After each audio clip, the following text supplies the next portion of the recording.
In Wisconsin, about 3 million people voted in the 2016 election, just short of 3 million. And Trump won by about 23,000 votes. In the election for the governor's race, which just happened in 2018, Tony Evers, the Democrat, defeated an incumbent Republican governor by only 30,000 votes. So that's how close Wisconsin is. So back in October, the Wisconsin Election Commission sent a letter to 234,000 people. In Madison and Milwaukee, Madison, well-educated college town, state capital, I believe it is. Milwaukee has the largest African-American and Hispanic population in the state of Wisconsin. They got twice as many of these letters as the rest of the state, maybe even 4 times as many. I'll give you the numbers in a few minutes. The letter says, and I'm reading from the letter, the actual letter, if you still reside at this address, please use one of the following 3 options below to confirm, basically, that you still live here and you're a registered voter.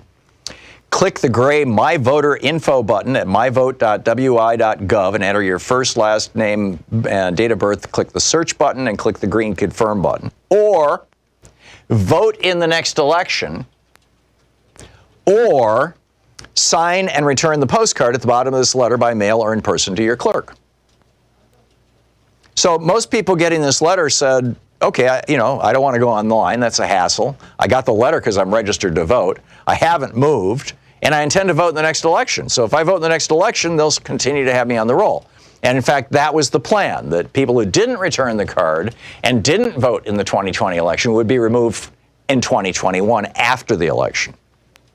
But then this right-wing legal foundation, or this right-wing group of lawyers, it's called Will, was created in 2011 with the help of a $500,000 grant from the Lynn and Harry Bradley Foundation. The Bradley Foundation is they have $600 million in assets, and they, quote, provide a cornerstone for the conservative movement in Wisconsin and across America.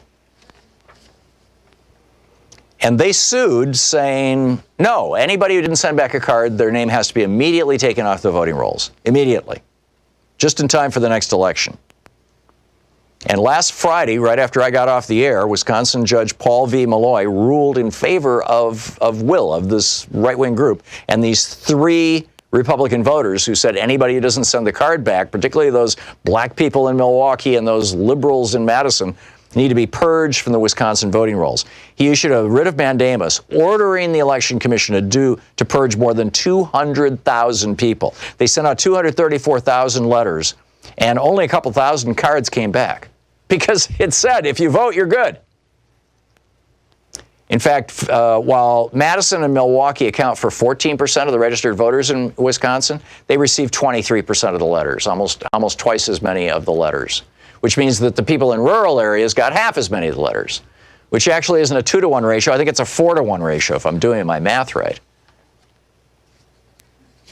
So you've got that. And then over in Pennsylvania, I mean, they just had this vote. This was a week and a half ago.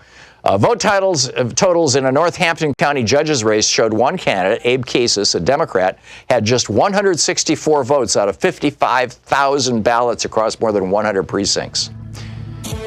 Turns out that the ES&S voting machines failed to count the votes of 26,142 Democrats who voted for this Democrat. And when they did a recount using just the paper ballots, the Democrat won. Whereas in the initial reporting, the Democrat only got 164 votes. Lost badly. I have a bad feeling about this coming election.